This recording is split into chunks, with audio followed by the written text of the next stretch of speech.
بسم اللہ الرحمن الرحیم ووجدك ضالا فهدى ووجدك عائلا فأغنى 7 ووجدك ضالا فهدى، اور آپ کو ضال پایا تو ہدایت کر دی، تو رہنمائی کر دی۔ توجہ فرمائیے، لفظ ضال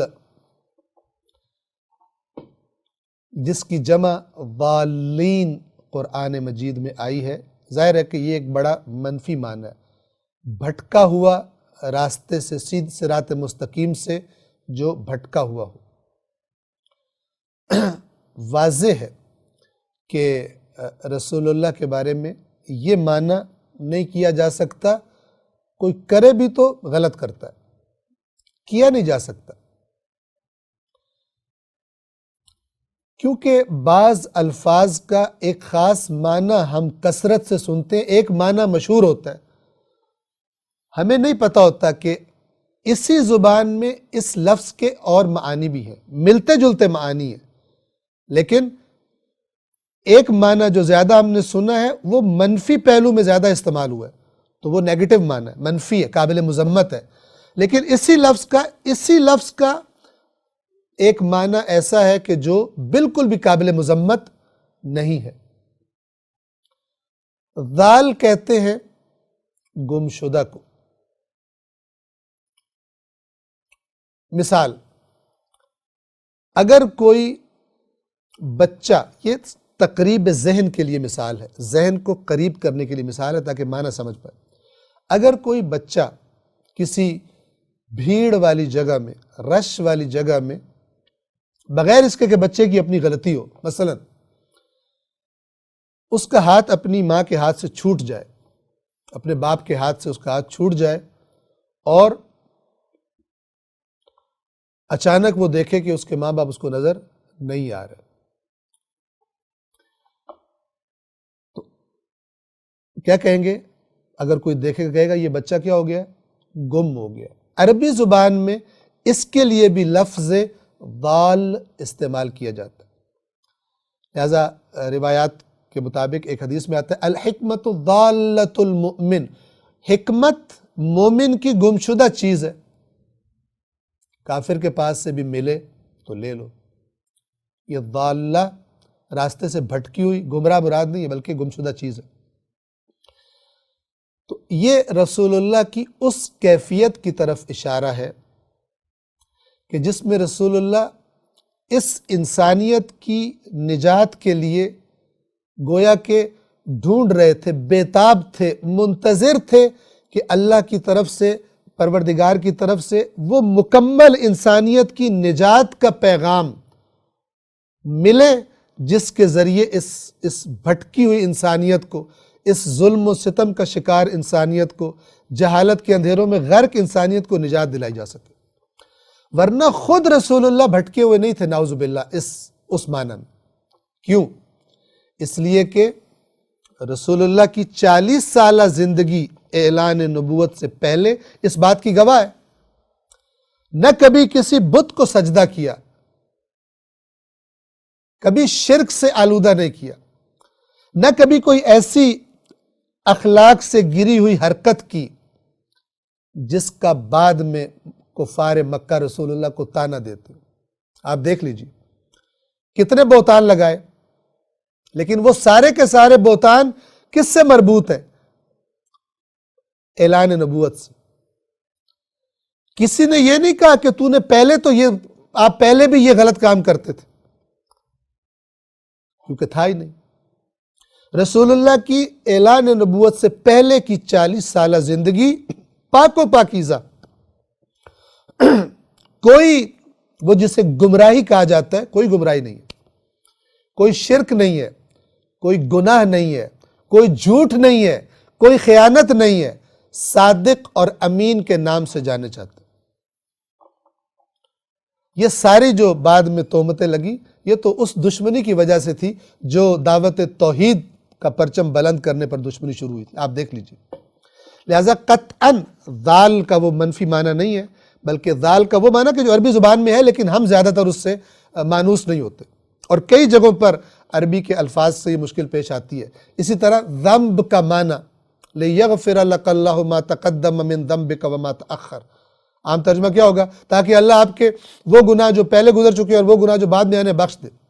کیوں؟ اس لیے کہ ذنب کا جو مشہور معنی کیا جاتا ہے جس سے ہم مانوس ہیں وہ گناہ ہے،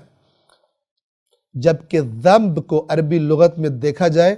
تو وہ کسی بھی کام کے نتیجے کو کہتے ہیں جو اس کے پیچھے پیچھے آتا ہے، اچھا بھی ہو سکتا ہے برا بھی ہو سکتا ہے، زیادہ تر استعمال اس کا برے کاموں کے نتائج کے لیے جن کو ہم گناہ کہتے ہیں زیادہ استعمال ہو گیا، ہم سمجھتے ہیں بس یہ استعمال ہے، لہذا آیت کو سمجھ نہیں پاتے۔ لیکن اگر عربی جو اصیل لغات ہیں وہاں پر روٹ جڑ چیک کی جائے لفظ کے معنی کی، تو پھر یہ سوالات خود بخود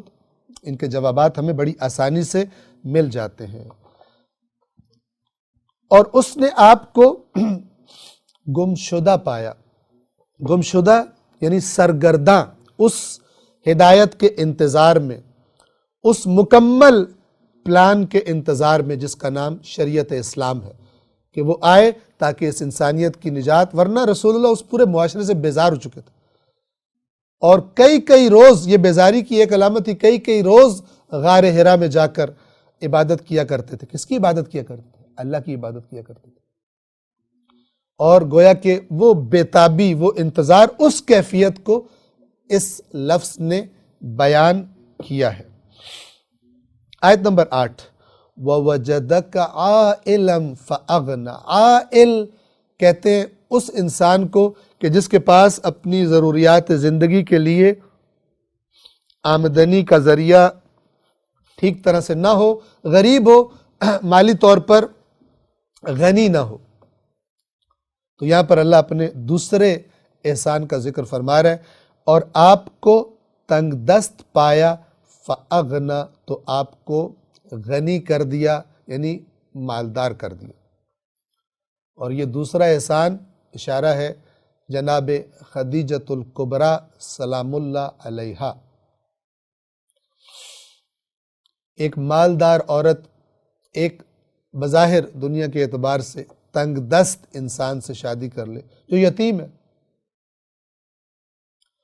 اور جبکہ بڑے بڑے مالدار، بڑے بڑے سردار خواہش مند ہوں، پیغام بھیج چکے ہوں شادی کا، تو دنیا والے کیا کہیں گے؟ دنیا کی آنکھ رکھنے والے، یہ سمجھدار عورت نہیں ہے، اور پھر اور زیادہ ناسمجھ سمجھیں گے اور تانا دیں گے۔ کب؟ کہ جب نہ صرف یہ کہ اس سے شادی کرے بلکہ اس کے بعد اعلان کروا دے کہ آج کے بعد خدیجہ سلام اللہ علیہا کا سارا مال اس کے شوہر محمد مصطفیٰ صلی اللہ علیہ وآلہ وسلم کا ہے۔ آپ سوچیں جب یہ اعلان کرایا گیا، بیوی نے یہ اعلان کروایا، تو لوگوں نے کتنا کہا ہوگا کہ عقل ہی نہیں ہے ان میں، لیکن جتنی ان میں عقل ہے کس میں عقل ہوگی؟ اتنا سمجھداری کا فیصلہ کیا کہ رسول اللہ غار حرا میں عبادت میں مشغول ہیں، اور جناب خدیجہ کھانا وغیرہ لے کر پیدل، جو مکہ گئے ہیں جانتے ہیں وہاں پر گاڑی میں جانا پڑتا ہے، اس پہاڑ خانہ کعبہ سے وہاں سے پیدل جانا بڑا لمبا فاصلہ ہے، تو گاڑی میں جاتے ہیں، اور پھر اس پہاڑ پر چڑھنا بھی، اس کی جو چڑھائی ہے وہ بھی کافی زیادہ مشقت طلب ہے، لیکن یہ بی بی پیدل آتی تھی وہاں سے، امیر خاتون، امیر لوگوں کو آرام و آسائش کی عادت ہوتی ہے، تو یہ آتی ہیں وہاں پر، اور ابھی راستے میں ہے کہ حضرت جبرائیل علیہ السلام آتے ہیں اور رسول اللہ سے کہتے ہیں کہ اللہ نے آپ کی زوجہ جو ہیں جناب خدیجہ سلام اللہ علیہا، وہ آ رہی ہیں آپ کے لیے کھانا وغیرہ لے کر، اور اللہ نے مجھے کہا ہے کہ آپ کو پیغام دوں کہ جب وہ بی بی آئیں تو ان سے کہیے گا کہ آپ کے لیے اللہ نے سلام بھیجا ہے۔ دنیا داروں کی نظروں میں ان کی عقل کم ہے، لیکن اللہ کی نظروں میں اس مقام پر پہنچ گئی ہیں اپنی قربانیوں کی بدلے میں کہ اللہ تبارک و تعالی خود سلام بھیجتا ہے۔ قرآن مجید فرماتا ہے کہ جب ان سے کہا جاتا ہے اس طرح ایمان لاؤ جس طرح لوگ ایمان لائے، یعنی حقیقی مومن ایمان لائے ہیں، تو یہ منافق کہتے ہیں کہ ہم ان بے وقوفوں کی طرح ایمان لے کر آئے۔ منافق کو مومن بے وقوف لگتا ہے، اسی طرح مومن کو بھی منافق بے وقوف لگتا ہے، چونکہ منافق کی نظریں اور کچھ دیکھ رہی ہوتی ہیں اور مومن کی نظریں بہت دور آگے کی چیزوں کو دیکھ رہی ہوتی ہیں۔ وَوَجَدَكَ عَائِلًا فَأَغْنَى، اور آپ کو تنگ دست پایا تو مالدار کر دیا۔ یہ اپنے احسانات یاد کرائے اللہ نے، اور گویا کہ کہا جا رہا ہے کہ نہ تب آپ کو چھوڑا تھا نہ اب آپ کو چھوڑا ہے، اب تو آپ کے ذمے ہم نے اپنی اتنی بڑی ذمہ داری لگا دی ہے، اب بھی ہم آپ کو نہیں چھوڑیں گے۔ یہ جو ہم نے احسانات کیے اے رسول، صدق اللہ العلی العظیم۔